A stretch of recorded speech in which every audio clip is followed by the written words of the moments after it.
Já estão prontos para ouvir a palavra de Deus nessa noite?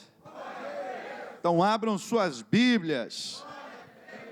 Atos dos Apóstolos, capítulo 21, do verso 10 ao verso 14. Atos dos Apóstolos, capítulo 21, do verso 10 ao verso 14.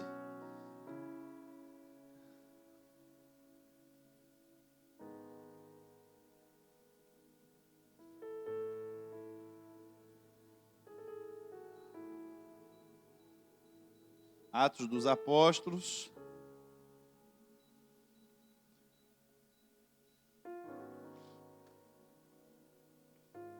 capítulo 21, do verso 10 ao verso 14.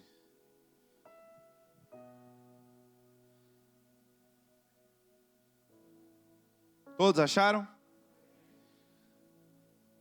A palavra de Deus diz assim: demorando-nos ali alguns dias, veio da Judéia um profeta chamado Ágabo, que aproximando-se de nós, pegou o cinto de Paulo e amarrando com ele os próprios pés e mãos, declarou: assim diz o Espírito Santo, é isso que os judeus em Jerusalém farão ao dono desse cinto, para entregá-lo nas mãos dos gentios. Quando ouvimos essas palavras, tanto nós como os daquele lugar, rogamos a Paulo que não fosse a Jerusalém. Mas ele respondeu: o que estão fazendo ao chorar assim? E partiu o meu coração, pois estou pronto não só para ser preso, mas até para morrer em Jerusalém pelo nome do Senhor Jesus. Como Paulo não se deixou persuadir, conformados dissemos: seja feita à vontade do Senhor. Feche seus olhos, Pai. Estamos aqui, Senhor, nessa noite para compreendermos a Tua vontade para a Tua igreja. Que o Senhor abra os nossos olhos espirituais. Repreenda nessa noite, meu Deus, um espírito terrível chamado incredulidade. Que o Senhor, meu Deus, nos permita entrar na Tua dimensão da visão, meu Pai. Que o Senhor faça com que a nossa mente carnal, Senhor, possa nessa noite ser fechada, para que o nosso espírito, meu Deus, possa compreender perfeitamente aquilo que o Teu Espírito tem para a Tua casa nessa noite, em nome de Jesus. Queridos, quando nós começamos a entender o propósito de Deus, quando nós começamos a entender que igreja não é uma religião apenas, que nós não estamos aqui para participar apenas de um evento, que nós não estamos aqui apenas para cantar algumas músicas, ouvir uma palestra e voltarmos para a nossa casa. Mas quando a gente muda a nossa visão, quando a dimensão da nossa relação com Deus, ela deixa de ser um encontro na igreja, mas passa a ser um encontro meu, pessoal, com Deus. Algumas coisas na nossa vida, elas começam a mudar. Porque não dá para eu ter um entendimento novo e continuar com um comportamento velho. É impossível. Você, quando começa a pensar diferente, você começa a agir diferente. Você muda a sua mente e automaticamente tudo aquilo que você faz vai agora acontecer conforme o seu entendimento. Isso é importante que você compreenda, que eu e você nessa noite estejamos atentos a esses detalhes do que a palavra de Deus diz e o que esse relacionamento diz, porque se não podemos ser traídos e pensarmos que ser crente é apenas frequentar um culto. Eu tenho insistido nisso aqui, que ser crente é apenas cumprir a doutrina de uma igreja. E o que é que eu preciso fazer para ser crente? Aí você vai baixar o livro de regras da igreja. Eu não posso usar roupa curta, não posso ouvir lambaçaia, não posso tomar Heineken. E aí você vai fazendo uma lista de regras. Eu quero que você entenda o seu compromisso com Deus, além de uma relação que nós temos dentro da igreja. Eu quero que você entenda que há um espírito vivo. Há um espírito vivo. Um espírito que está na terra, esse Espírito está aqui na terra. E que esse Espírito, ele é Deus, ele é o próprio Deus. Se você vê o Deus Criador dos céus e da terra, onde ele está? Em Espírito ele está hoje na terra. E aquele Jesus que morreu na cruz do Calvário, no meu e no seu lugar, onde ele está hoje? A Bíblia diz que ao mesmo tempo que ele está sentado à direita do Pai nos céus, e o Pai também está sentado nos céus, ele também está conosco, através do seu Espírito. Então, quando nós compreendemos a verdade, quando nós compreendemos o Evangelho da salvação, nós deixamos de ser um espectador de uma religião, nós deixamos de ser espectador dos acontecimentos cristãos, deixamos de ser membros de uma plateia e passamos agora a ter um relacionamento pessoal, individual com o Espírito de Deus, através do sangue do seu Filho Jesus, que nos purifica de todo o pecado. E aí temos uma oração que é feita, uma oração que foi dita: seja feita a sua. Essa parte, irmãos, nós precisamos tomar muito cuidado com ela, porque o meu nível de compreensão do reino de Deus e da minha entrega a Ele é o que vai determinar se de fato essa oração é uma verdade na minha vida. Seja feita a tua vontade. Infelizmente temos vivido em um tempo que é normal. Eu falei sobre isso aqui também recentemente. É um prognóstico do futuro, que no final dos tempos os homens seriam amantes de si mesmos. Eu falei um pouco sobre isso. Amantes de si mesmos. Então, quando o homem ele se torna amante de si mesmo, ele vai viver a sua vida agora em função da sua própria vontade. E ele não vai permitir que nada atrapalhe os seus planos, que nada atrapalhe o cumprimento da sua própria vontade. E os homens, eles estão caminhando para isso. É uma consequência, quando você vê filhos que não obedecem mais os pais. Por que eles não obedecem os pais? O que é a desobediência? É o pai declarar a sua vontade e o filho dizer que não ouve a vontade do pai, mas vai fazer exatamente a sua. A desobediência é um fruto de um conflito entre vontades. O pai declara a sua vontade sobre a vida do filho e diz pela sua experiência, pelo seu conhecimento, qual seria o melhor fim ou destino de uma decisão. Mas o filho, muitas vezes, pela sua pouca experiência, pelo seu pouco conhecimento, quer satisfazer às vezes um prazer imediato, quer lidar com uma situação temporária de uma forma incorreta. E ali entra um conflito de vontades, de interesses. E a desobediência é exatamente eu dizer que o que vai prevalecer é a minha vontade. Observem que quando nós falamos de coisas boas, quando nós falamos das promessas e das bênçãos de Deus, é muito fácil nos submetermos à vontade de Deus nesse aspecto. Porque isso também é uma verdade do Evangelho. É uma verdade do nosso relacionamento com esse Deus. É entender que a vontade dele para nós, ela vai ser boa, perfeita e agradável. Eu tenho que partir dessa premissa. Eu tenho que partir desse conhecimento. Mas eu também tenho que entender que agora eu tenho que submeter a minha vontade à vontade de Deus. Quando Jesus chama Pedro e diz: olha Pedro, vamos deixar o barco, vou transformar você agora de pescador de peixes em pescador de homens. Não há contestação. Isso é bom. Ele vai seguir, ele vai caminhar com Jesus, ele vai deixar a sua casa, ele vai deixar o seu trabalho, porque ele está indo agora na expectativa de uma coisa nova. Ele não sabia o que aguardava ele. Pedro não tinha dimensão do que a vida dele se transformaria a partir do momento em que ele desse aquele passo. Mas ele tinha entendido que ele estava saindo de um nível inferior para ir para um nível maior. Foi isso que ele entendeu. E pelo pouco conhecimento que ele tinha, vindo a informação de quem veio, ele creu, aceitou e foi. Mateus estava na coletoria dos impostos. Levi está ali. E aí, Jesus passa e diz: segue-me.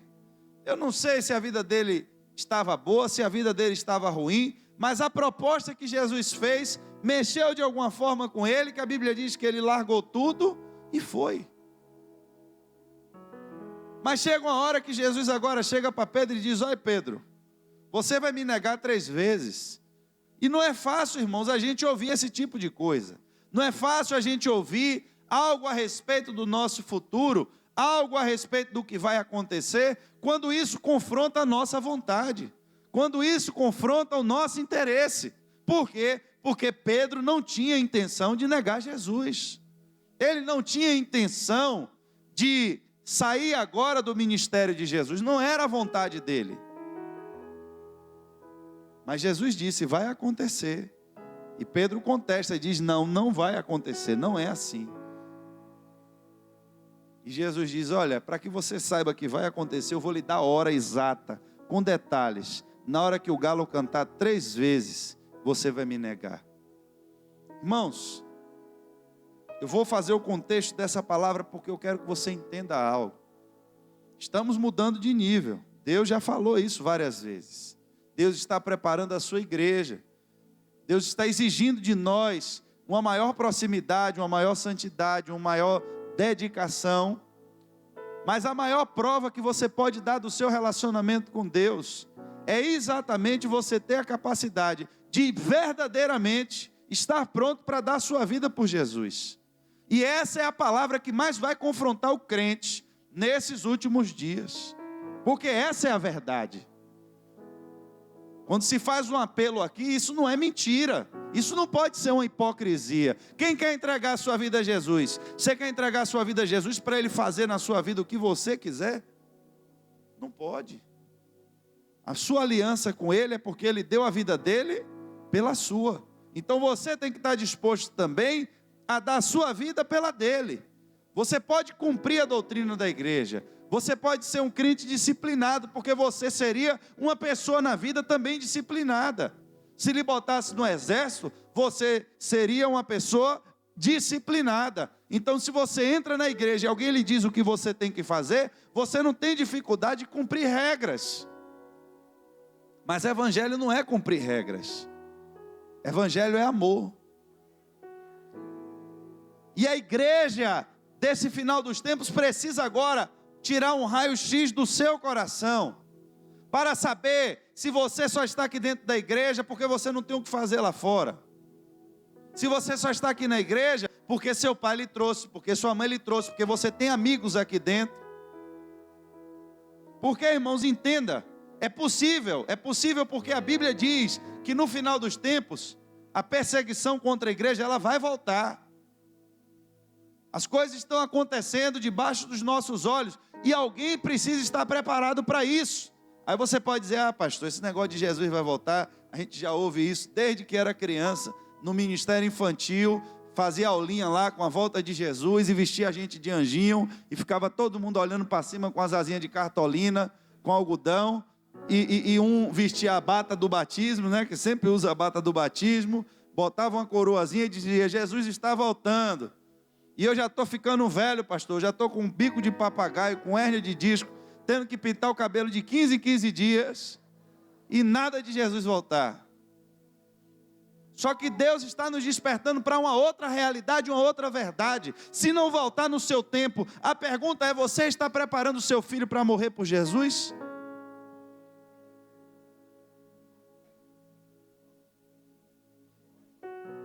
Você está preparando a geração que vem depois? Eu louvo a Deus pela vida da irmã Meire. Minha irmã, que Deus lhe abençoe grandemente. E quando eu cheguei aqui nessa igreja, o ministério infantil tinha mais líder do que criança. Tinha mais voluntário do que criança no ministério. Eu disse: vamos mudar esse negócio. E Deus, o Espírito de Deus foi direcionando. E como alguém que tira, não sei quantos aqui já fizeram horta, que às vezes nasce um bocado de mudinha no caqueiro, que você não pode deixar crescer junta, porque elas vão se tornar árvores. Você tem que tirar cada mudinha daquela e botar no seu lugar. Eu louvo a Deus porque o Espírito de Deus deu direção, que todos que foram plantados, aonde foram plantados, estão dando os bons frutos. E a irmã Meire era muito segura, ela tinha medo de ficar sozinha no ministério, mas eu disse a ela, fique, porque é Deus que está lhe dando esse ministério em sua mão. E hoje foi feito um trabalho aqui nessa igreja, que muitas igrejas grandes, muitas igrejas com dinheiro na mão, com recursos na mão, deveriam olhar para esse trabalho e fazer melhor. Não é para ele ficar com inveja, não. É para fazer melhor, porque eles têm como fazer melhor. Porque foi feito um trabalho aqui nessa igreja, um trabalho de excelência. Trabalho para Deus. Você vê o tempo todo que aquela obra não foi feita para a glória de ninguém, para de nenhum homem, mas foi feita para a glória de que Deus lhe abençoe, minha irmã, grandemente. Continue lhe prosperando em todas as áreas e lhe dando forças cada vez mais para conduzir essas crianças. Eu quero saber, irmãos, a quem agrada ouvir que você e eu precisamos nos preparar para dar nossa vida por Jesus.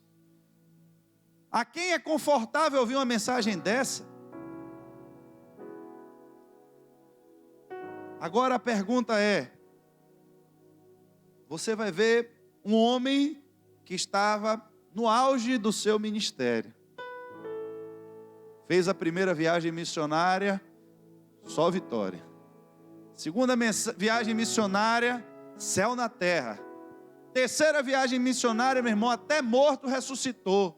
Estava na igreja, o menino caiu da janela e aí levanta, o menino ressuscita, aquela confusão, lenço do homem para tudo que é lado, gente sendo batizada no Espírito Santo, gente sendo curada, mover de Deus terrível. Aí daqui a pouco o Espírito de Deus chega e fala para esse homem, está na hora de você voltar para Jerusalém. Mas Senhor, eu estou fazendo o maior sucesso. Ainda tem aquela parte da Ásia lá que o Espírito não deixou o Senhor entrar, me pediu. Eu quero voltar lá. Deus, volta para Jerusalém. O que eu acho fantástico, irmãos, é que o Espírito, ele mesmo que traz Paulo para Jerusalém, ele começa agora no meio do caminho a mostrar a Paulo a verdade. Deus nunca vai lhe enganar dentro do Evangelho. O homem pode lhe enganar, alguém pode lhe enganar, mas se você tiver comunhão com o Espírito de Deus, e você souber discernir a voz de Deus, você vai ter êxito no que você fizer. Dentro da igreja a gente tem espíritos. Tem espíritos. Isso é uma verdade, você tem que entender isso também. O Espírito de Deus, ele está trabalhando, mas tem sempre um espírito demoníaco que vem para dentro da igreja para querer causar confusão, para querer falar mal da liderança, para querer causar dissensão, para dizer que se você estivesse no lugar de tal pessoa, você faria melhor. Esse espírito, ele sempre ronda dentro da igreja, para querer colocar as pessoas contra o pastor, para botar sentimento ruim no seu coração contra o pastor. E se você não vigiar, seu coração vira a casa de Satanás. Não é o meu, não. Porque às vezes eu estou em paz, eu não sei nem o que está acontecendo. Mas, se você não vigiar, é o seu coração que se contamina. Eu não tenho nada a ver com isso. E Deus, Ele quer fazer um trabalho, mas precisa que a igreja esteja alinhada espiritualmente. Como é que vai todo mundo andar para lá de mão dada e um virado de costas? Não dá, irmãos. O Espírito, ele age em sintonia. O Espírito de Deus, ele age em comunhão. O Espírito de Deus, ele age em concordância.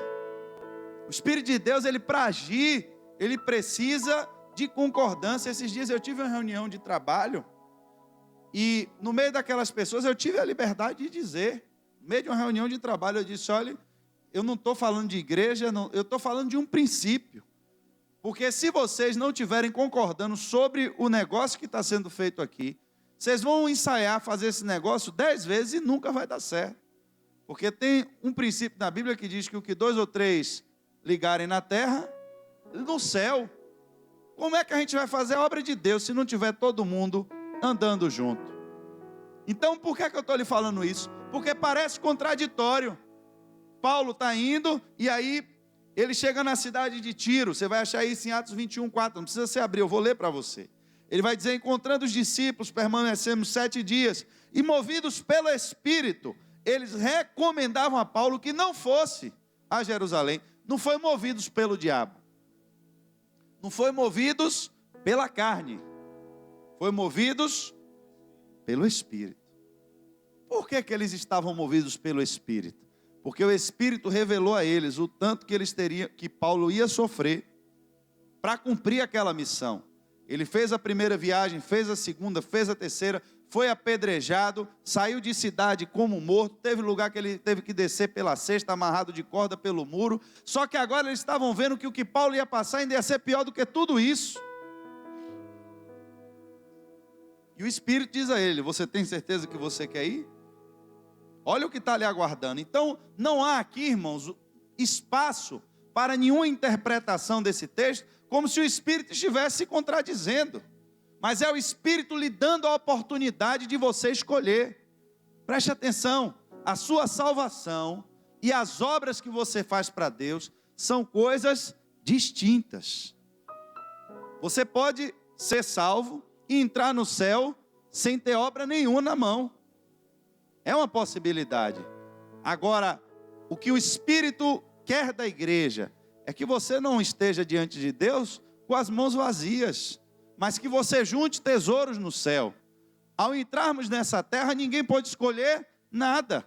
Mas se você pudesse trabalhar antes de algum lugar para você entrar aqui, você ia querer entrar aqui como? Se você pudesse escolher a família que você ia nascer, você ia querer nascer numa família pobre ou numa família rica?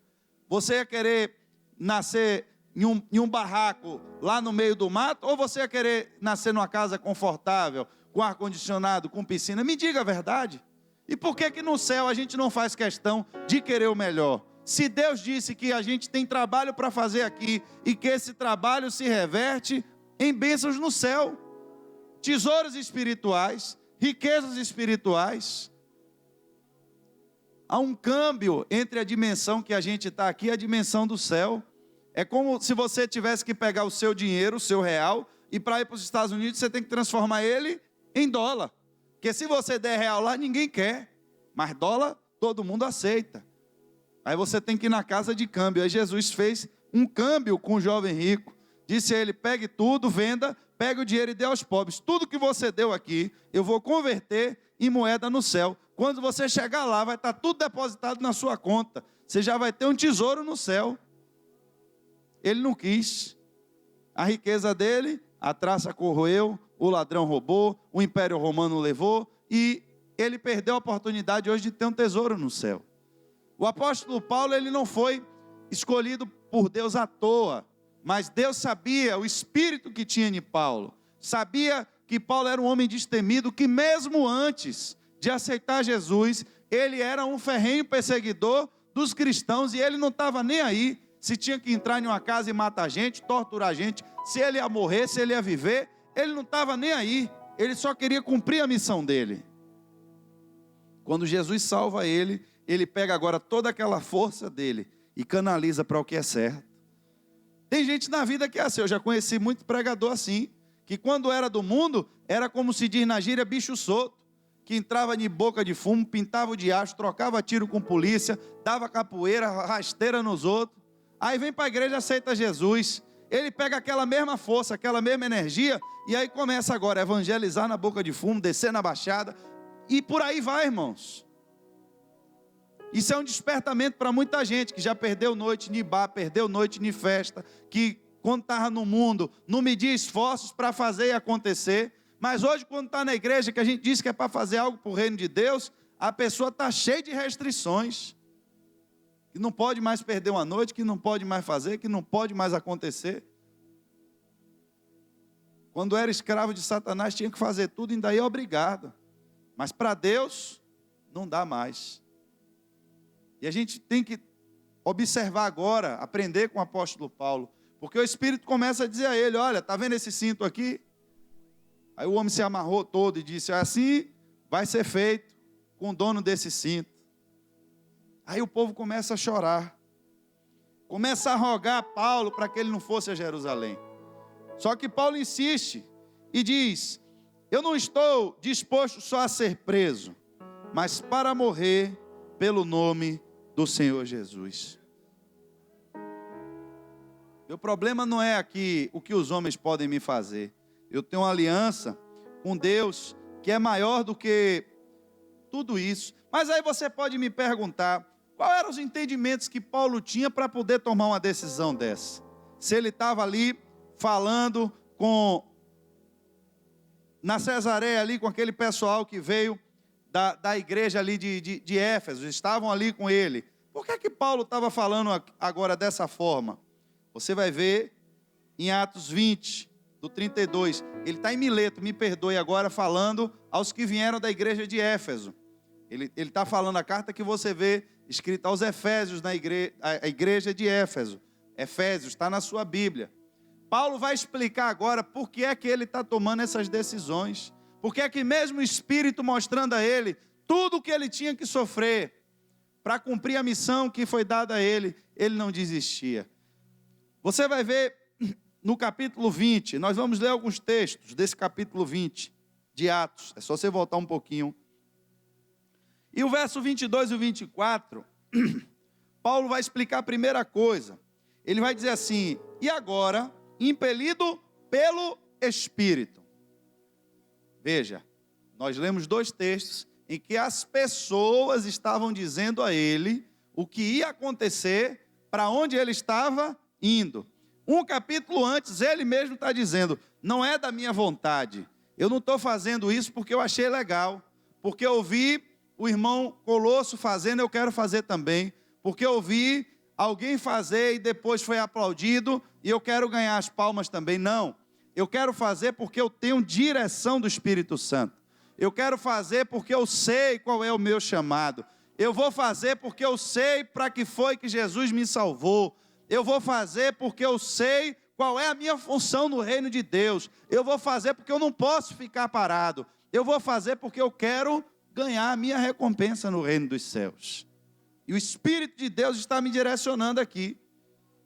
Eu vou para Jerusalém, mas eu não sei o que vai acontecer ali, exceto que o Espírito Santo, de cidade em cidade, me assegura, ou seja, ele não está deixando dúvida, não pode ser que aconteça, pode ser, não, o Espírito está me assegurando que prisões e sofrimentos estão à minha espera, porém nada considero a vida preciosa para mim mesmo, desde que eu complete a minha carreira e o ministério que recebi do Senhor Jesus. Olha agora aí a missão dele, para testemunhar o evangelho da graça de Deus. Agora vem cá, irmãos, e Paulo não estava edificando a igreja? Como é que Deus vai tirar esse homem do circuito? E quem vai cuidar da igreja? Olha o entendimento dele aí no verso 32, capítulo 20. Agora, pois, eu os entrego aos cuidados de Deus, e a palavra da sua graça, que tem poder para edificá-los, e da herança entre todos os que são santificados. Paulo entregou a igreja a quem? A Deus. Olhe, isso aqui é um alerta para pessoas dentro da igreja. Às vezes o Espírito de Deus está lhe usando para fazer algo, e você está sendo chamado para uma outra obra, e você fica resistente, porque você se sente uma parte ali indispensável daquela obra. Irmãos, presta atenção, quem fundou a igreja foi Paulo.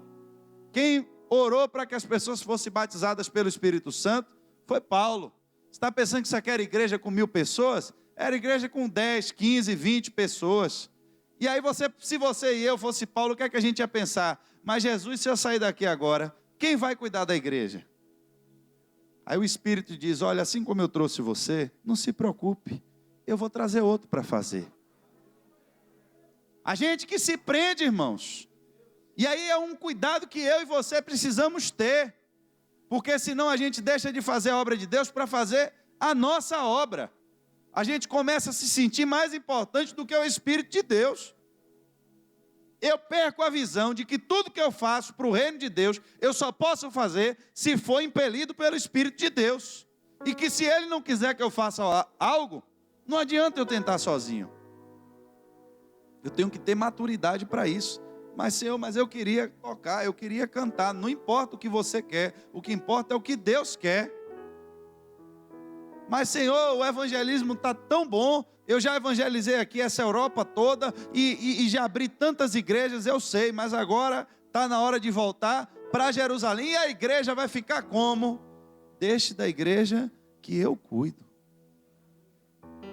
E a gente, irmãos, vai perdendo ao longo do tempo essa visão, sabe? Vamos dando glória aos homens porque não reconhecemos que a obra não está sendo feita pelo homem, mas está sendo feita pelo Espírito de Deus. É por isso que quando nós damos glória, damos honra, é tudo para o Espírito de Deus. Porque se Paulo toca bem, é porque o Espírito de Deus está guiando Paulo para essa boa obra. Se Yuri toca bem, é porque o Espírito de Deus está trabalhando na vida de Yuri para essa boa obra. Se você chega na igreja e os obreiros estão bem uniformizados, lhe recebem bem, é porque o Espírito de Deus está cuidando de cada um deles.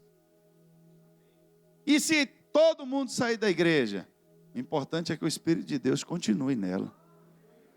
E se o pastor sair da igreja, o importante é que o Espírito de Deus continue nela. E a gente vai se basear em quê para saber se o Espírito de Deus está na igreja? Está aqui, a palavra da sua graça. Se o que sai daqui bate com o que está aqui, o Espírito é o mesmo. Mas se o que é dito aqui não bate com o que está aqui, um dos dois está com o Espírito trocado.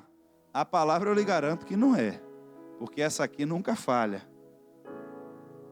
E aí vocês têm um direito, a Bíblia diz, julguem vocês mesmos. E olhem, se o que vocês ouvem está de acordo com a sã doutrina que vocês receberam e com as Escrituras. Vocês são também responsáveis pelo aquilo que vocês ouvem.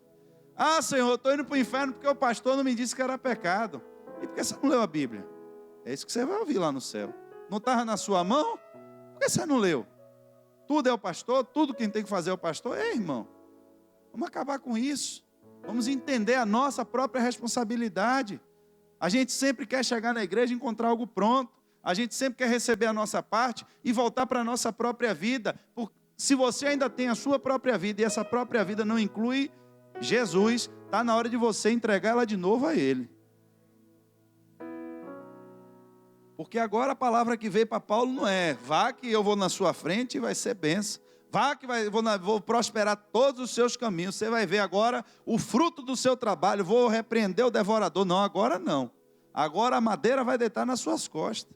Agora você vai ser preso. Agora você vai sofrer. Você está disposto a pagar esse preço para testemunhar do meu evangelho na capital do império? Paulo queria ir a Roma. Era desejo dele ir a Roma. Mas você vai não do jeito que você quer, mas do jeito que eu quero. Aí é onde entra, irmãos, os nossos conflitos da nossa vontade e da vontade de Deus. Tem pessoas que elas vão trabalhar, elas vão ter a sua vida normal lá fora, vão envelhecer e vão morrer porque foi isso aí. Foram fiéis a Deus na sua vida.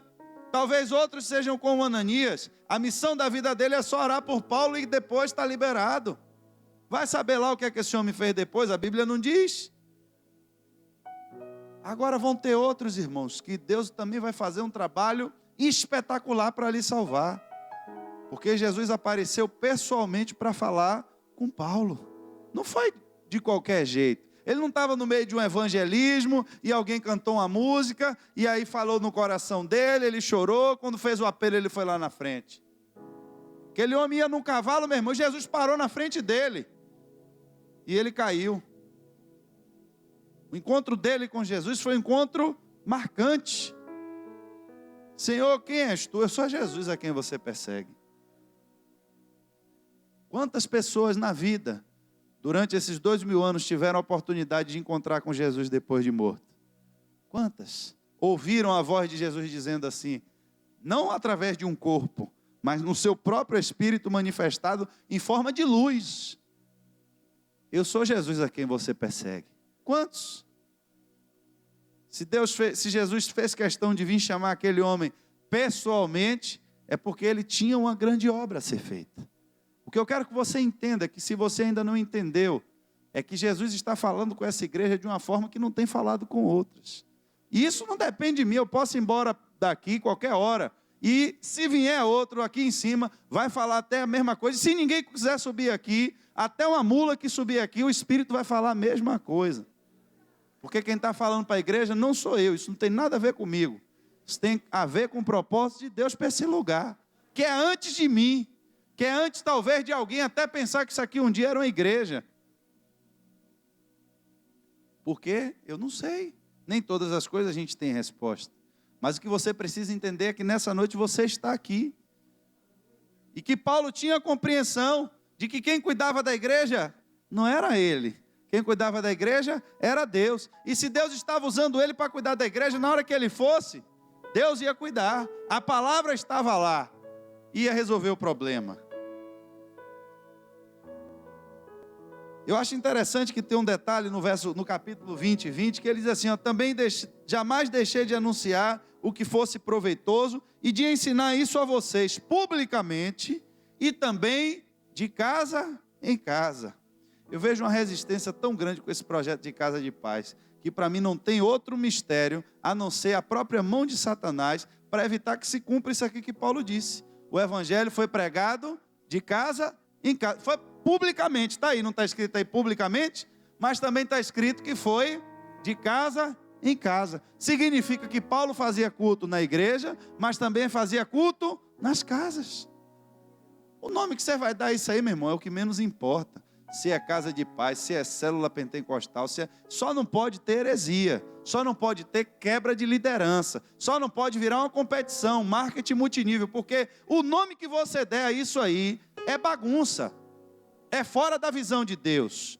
É uma competição para ver quem vira líder, para ver quem manda em não sei quem, para ver que um vai chegar aqui com mais de 60 mil apóstolos, com não sei quantos discípulos. Isso aí, irmãos, é disputa que não leva ninguém a lugar nenhum. Agora, no dia que você diz que você está indo na casa de alguém, porque você tem amor pelas vidas, e você quer doutrinar aquelas pessoas debaixo da autoridade da sua igreja, irmãos, será que isso vai ser do diabo? Quer dizer que para entrar na casa dos outros, para conversar a vida dos outros, não é pecado. Para ficar fuxicando, não é pecado.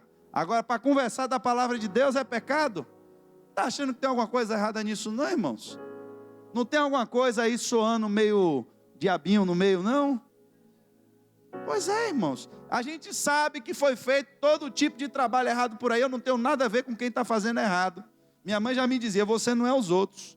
Vai você chegar lá para sua mãe dizer, eu estou fazendo o que todo mundo está fazendo. Qual foi a mãe que já caiu nesse argumento aí? Me conte aí. Até hoje nenhuma mãe que eu conheça, né? Meu filho, já que todo mundo está indo, então vá também. Essa eu ainda não conheci. A mãe dava era um brocão no pé do ouvido. Buf! Se você é filho dos outros, rapaz. Se fizer errado por lá, eu não tenho nada a ver, irmãos. Mas será que um projeto de Deus a gente vai deixar morrer porque alguém fez um projeto errado? Se fosse assim, a gente ia ter que fechar a porta da igreja também. Porque tem igreja hoje aí que a doutrina de dentro da igreja, ao meu ver, né, minha humilde opinião, viola frontalmente a palavra de Deus. Tem pessoas que estão no altar com comportamentos que são contraditórios ao que a própria palavra diz. E nem por isso a gente fechou a porta da igreja, porque tem outra igreja que a gente não concorda. Mas a gente vai cada dia procurar fazer o que a gente entende que é certo e que está de acordo com a palavra de Deus. E aí, Paulo vai dizer agora, no verso 28, capítulo 20 e 28, cuidem de vocês mesmos aí, ó. Eu vou entregar a igreja agora a Deus, estou indo embora, segura a onda de vocês aí. Mas cuidem de vocês mesmos e do rebanho no qual o Espírito Santo os colocou como bispos para pastorear a igreja de Deus, a qual ele comprou com o seu próprio... De quem é a igreja aqui? De Jesus. É por isso que Paulo não tinha dificuldade, irmãos. Eu quero fazer viagem missionária, tá? Tudo bem. Seu tempo de viagem missionária acabou. Agora, volte para Jerusalém. E o que é que vai acontecer? Não sei, só sei que é para mudar o nível. Nível de viagem já chegou ao fim. O nível do seu ministério agora vai mudar. Mas, Senhor, e o que é que vai acontecer nesse nível? Só posso lhe antecipar que o pau vai deitar nas suas costas. O resto, só você entrando para ver. Irmãos, é a verdade do Evangelho. Estamos vivendo em um mundo que tem alguma coisa errada, preste atenção. A Bíblia diz que luz não se mistura com o quê? Mas está tudo misturado, irmãos.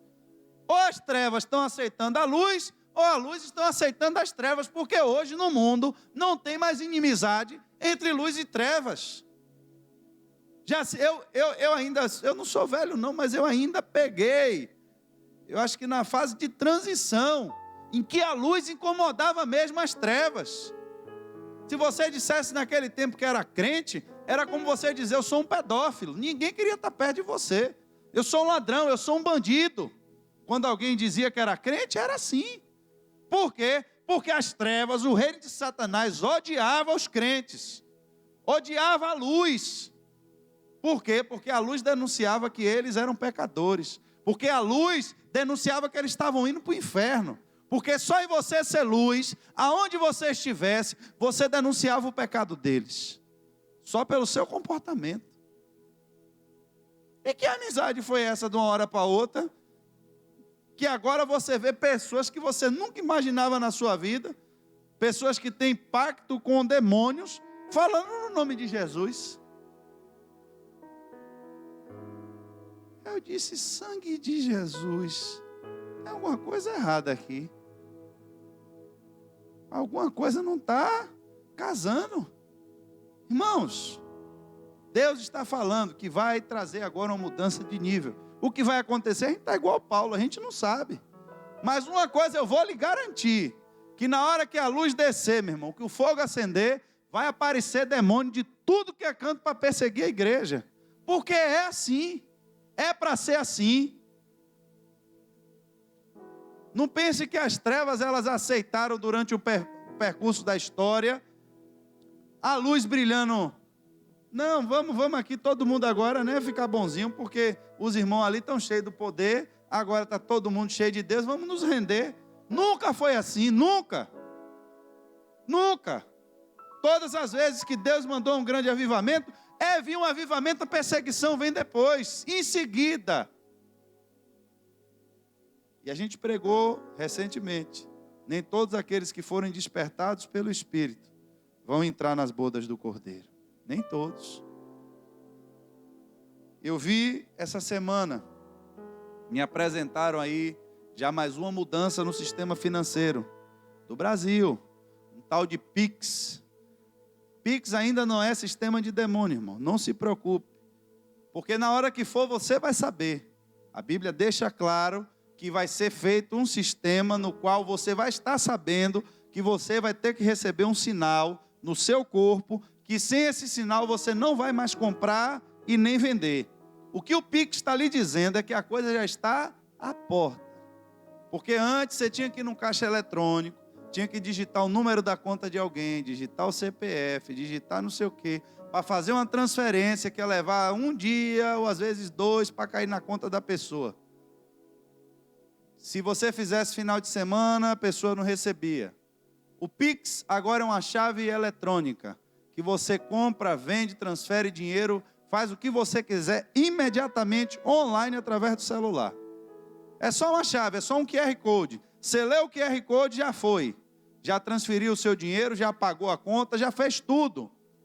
Eu lhe pergunto, para um QR Code daquele vir parar na sua mão, falta o quê?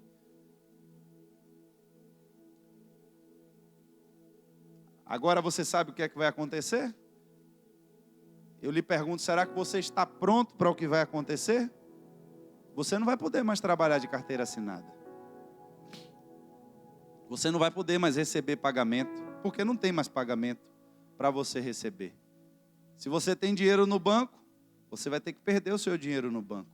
Se você recebe a aposentadoria do governo, você vai ter que deixar de receber a aposentadoria no governo.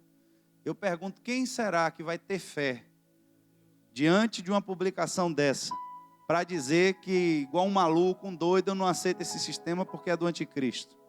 E sabe o que é que eu vou lhe falar mais? A maior pressão para você aceitar não vai ser do mundo, não. Vai ser dos próprios crentes que aceitam. Porque o mundo já é mundo mesmo e você não espera nada do mundo. Mas o que vai ter de crente dizendo que isso não tem nada a ver, que isso não é nada, que isso não foi nada. Que nada, meu irmão. Essas profecias aí de Apocalipse é um negócio bem conturbado. A gente tem que fazer um estudo de escatologia para poder entender a homilética, a hermenêutica, que isso aí é coisa de fanático. É coisa de fanático na hora que tem que mexer no seu bolso. Quem, irmãos, está disposto a abrir mão da sua vida? Quem está disposto a abrir mão do seu conforto? Isso aqui não é hipótese não, viu, irmão? Isso aqui é verdade. Eu só não posso lhe dizer quando vai acontecer, mas que vai acontecer eu tenho certeza, porque está na Bíblia. O profeta Daniel viu isso em um tempo onde não tinha computador, onde não tinha ainda real, ainda onde não tinha internet, não tinha nada. Ele falou sobre esse sistema de comércio, as pessoas vão estar, a ciência vai evoluir, as pessoas vão rapidamente de um lado para o outro. O conhecimento vai se multiplicar. Aí vem agora João e dá detalhes e diz, olha, as pessoas vão receber um sinal ou na sua mão direita ou na sua testa. Pense aí você no futuro, vendo uma cena que você não tem nem noção do que é. Você só está vendo alguém chegando em um lugar e fazendo, pip, já foi. O outro lá que na certa pode não ter mão, aí botou a testa, que pelo menos testa tem que ter uma, né? Pelo menos. Aí coloca lá a testa, puf. E aí, irmãos, já pagou a conta. João viu aquilo e ficou doido, disse, rapaz, que negócio é esse? Vai ter um sistema aí que ninguém vai poder comprar ou vender se não tiver essa marca aí. Vou lhe fazer só uma pergunta simples. Vou falar de coisas simples. Falar igual Jesus com Nicodemos. Se eu estou falando de coisa terrena, você não está entendendo, imagine de espirituais. Quem hoje consegue viver no mundo sem transtorno, sem ter um celular? Me diga. Quem? Sem transtorno. Sem transtorno. Você pode até viver, mas eu vou lhe falar mesmo. Uma hora ou outra você vai pedir um celular de alguém emprestado. Uma hora ou outra você vai pedir. Não, eu não tenho celular. Fiz um voto com Deus que eu não tenho. Mas uso do filho. Uso do primo.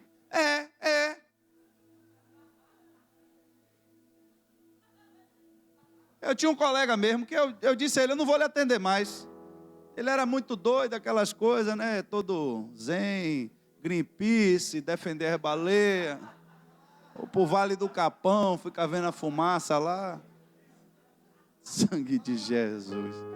Aí um dia ele disse, pô, rei, esse negócio de celular tá me intoxicando. Ele disse, acho que não é o celular não, mas... eu acho que não é o celular não, mas desse negócio quieto. E aí ele disse, a partir de hoje não uso mais celular. Eu disse, tá bom, não tem nada não. Quando ele me ligava, eu desligava.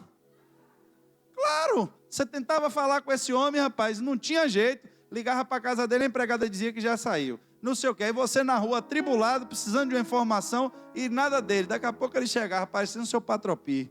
Aí chegava lá, e aí eu disse, qual foi o caso, rapaz? Ele, pô, lhe liguei, você não atendeu. Eu disse, não, meu amigo, você não usa celular. Para você, eu também não tenho celular, não. Porque ele não quer que a gente incomode ele, mas para incomodar a gente, ele quer. Irmãos, o celular hoje, fizeram uma reportagem recente aí, quando a Zona Azul deixou de ser cartela, e o sindicato daqueles pessoal que vendia, foi que conseguiu que eles ficassem com aquelas maquininhas na rua. Mas o projeto inicial da prefeitura é que você tinha que baixar o aplicativo no seu celular. Não ia ter ninguém vendendo nada, não. Aí perguntaram ao secretário de transporte, vem cá, e se a pessoa não tiver o celular para poder baixar o aplicativo, não estacione. Foi isso que ele respondeu, não estacione. Agora, no período da pandemia aí, Caixa Econômica fechada, todo mundo que quis receber benefício do governo e da entrada, e BBB, bababá, teve que baixar o aplicativo no celular. Se não quer o aplicativo, não, você não recebe o benefício. Irmãos, prestem atenção, eu estou abrindo os olhos de vocês para uma coisa, é uma só. Só estou falando aqui de uma coisa. Ninguém vai poder comprar e nem vender, se não receber a marca da besta. A pergunta é, qual é o crente que vai ter fé para saber que isso aqui é verdade e saber que se ele aceitar esse sinal, ele perde a salvação dele, para abrir mão de sua casa, abrir mão de seu salário, de sua aposentadoria, para passar dificuldade, porque crê que Deus lhe sustenta? Eu quero saber. Quer falar, irmão, de coisa aqui dentro e entrar em mistério aqui, é o culto que eu mais gosto. Esse aí, se eu pudesse, todo culto era assim. Aquela zoada e a confusão, e é bom, é bênção de Deus, de Deus. É de Deus. Eu gosto. Mas a pergunta é, será que nós estamos verdadeiramente nos preparando e o nosso coração está voltado para Deus de tal forma, ao ponto da gente dizer como Paulo, eu sei o que está me esperando, mas eu não vou desistir. Porque eu não estou pronto só para ser preso por ele, não. Estou pronto para dar logo a minha vida. Mas, irmãos, esse apelo não foi o apelo que foi feito a mim e a você. E um dia nós viemos na frente da igreja e não levantamos a mão e dissemos, eu dou minha vida a Jesus? Irmãos, eu prefiro que isso não seja uma verdade literal. Mas e se for? E se chegar o tempo de fato em que para você dizer que você é crente, você vai ter que morrer? Será que você está preparado para esse dia? Para não negar o nome de Jesus? Porque isso já foi verdade na vida de muitos crentes que vieram antes de nós. Os crentes do avivamento. Aqueles que estavam cheios do poder de Deus. O avivamento desceu em Jerusalém, daqui a pouco o pau quebrou nas costas dele. Paulo chegou na Europa, começou a pregar, o povo começou a aceitar Jesus, pau nas costas dele. A igreja está inerte, irmãos. A igreja está letárgica. É uma alma hoje, uma alma amanhã. Mas aqueles grandes avivamentos, talvez, não sei quantos aqui chegaram a ver isso. Eu não sei porque Deus permitiu, talvez, que eu visse isso para estar aqui falando hoje para vocês. Mas eu já vi no antigo Balbininho, que hoje nem existe mais. Quando aqueles homens de Deus, os americanos, vinham para aqui, cheios do poder de Deus. E aquele Balbininho lotado, eram 200, 300, 400, 500 pessoas que aceitavam Jesus em um evento daqueles. Você via as pessoas largando cadeira de roda, jogando muleta para cima. Era coisa de louco, irmãos. Mas era de louco mesmo, porque onde tinha crente não tinha outro tipo de gente. Aí eu lhe pergunto, e se isso vier hoje de novo? Quem está disposto a ser preso pelo Evangelho? Quem está disposto a abrir mão do emprego, abrir mão do conforto, abrir mão da casa? Irmãos, isso eu queria estar sentado aí com você, ouvindo tudo isso, porque eu já ouvi de tarde, antes de eu pregar. Só estou passando para você o que chegou para mim. Porque antes de chegar para você, chega para mim primeiro, é um confronto. Você pensa que é fácil, irmãos, ouvir isso?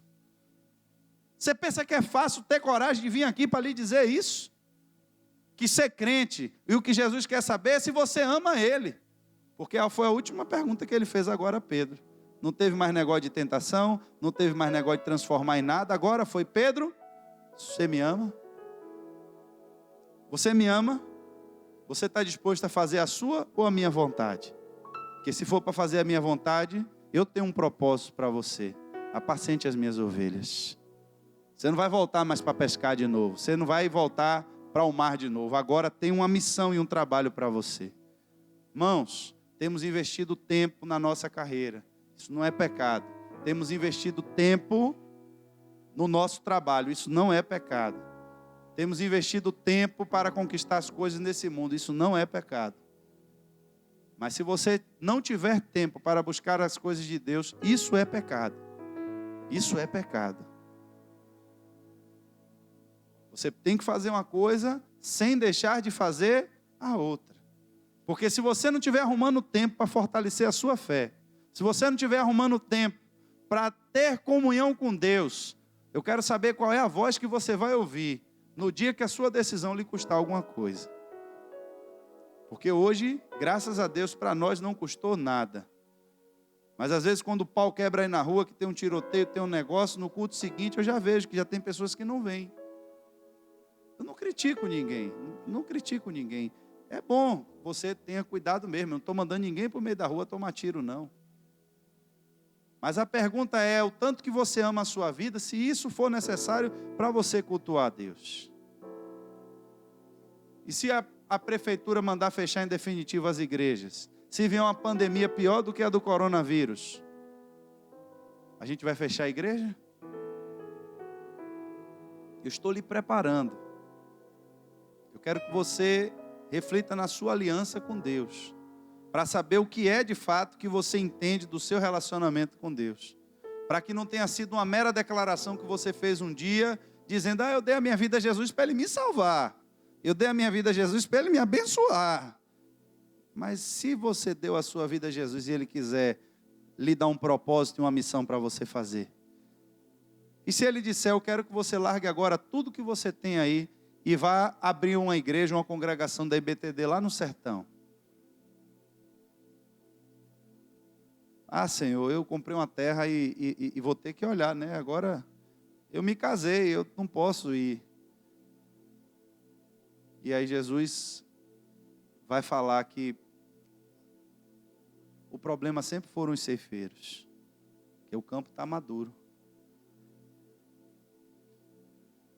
Aquele jovem rico, ele teve a melhor oportunidade da vida dele.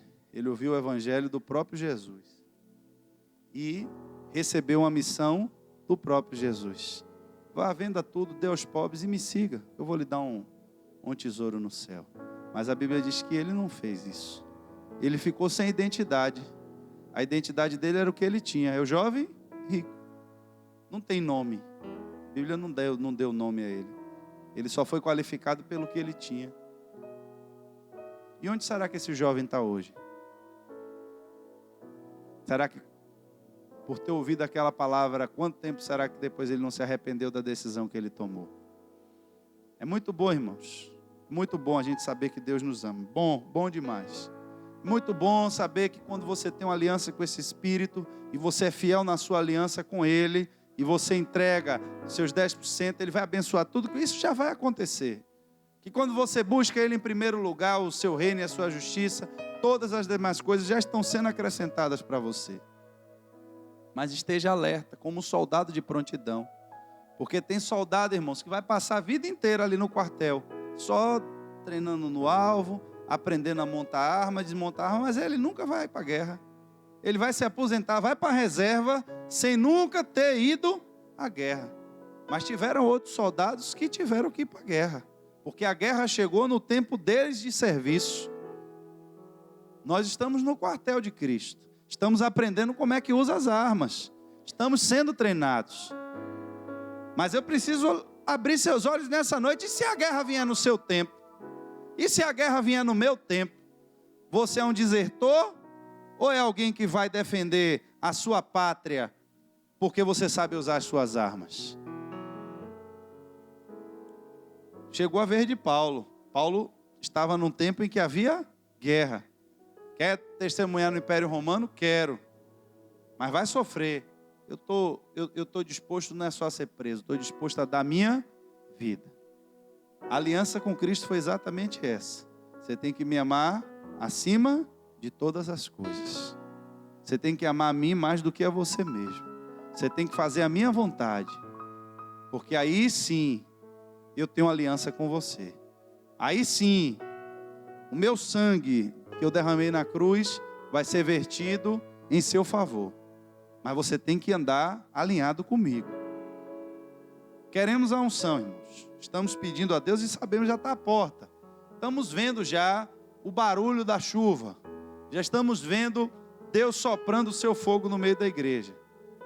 Mas eu preciso lhe preparar para isso. Eu preciso lhe deixar preparadíssimo para isso. Porque não pense que a unção e o Espírito de Deus vai chegar apenas para você sair por aí adquirindo, comprando e fazendo, porque a perseguição ela vem também. E você precisa estar pronto para entender o que Jesus disse. Bem-aventurados sois vós, quando forem expulsos das sinagogas. Bem-aventurados serão vocês, quando vocês sofrerem castigos pelo meu nome. Porque os apóstolos antigos, eles tinham como regozijo, como alegria, quando eles se sentiam dignos de sofrer pelo Evangelho de Jesus. Essa é uma palavra que não cabe mais na nossa geração. É uma palavra que está em desuso. Mas essa palavra aqui, ela continua sendo verdade. Busque, irmãos, a Deus. Fortaleça a sua fé. Limpe as suas armas. Esteja de prontidão. porque nós não sabemos nem o dia e nem a hora. Só sabemos que um dia Ele vem. Fique de pé nessa noite em nome de Jesus.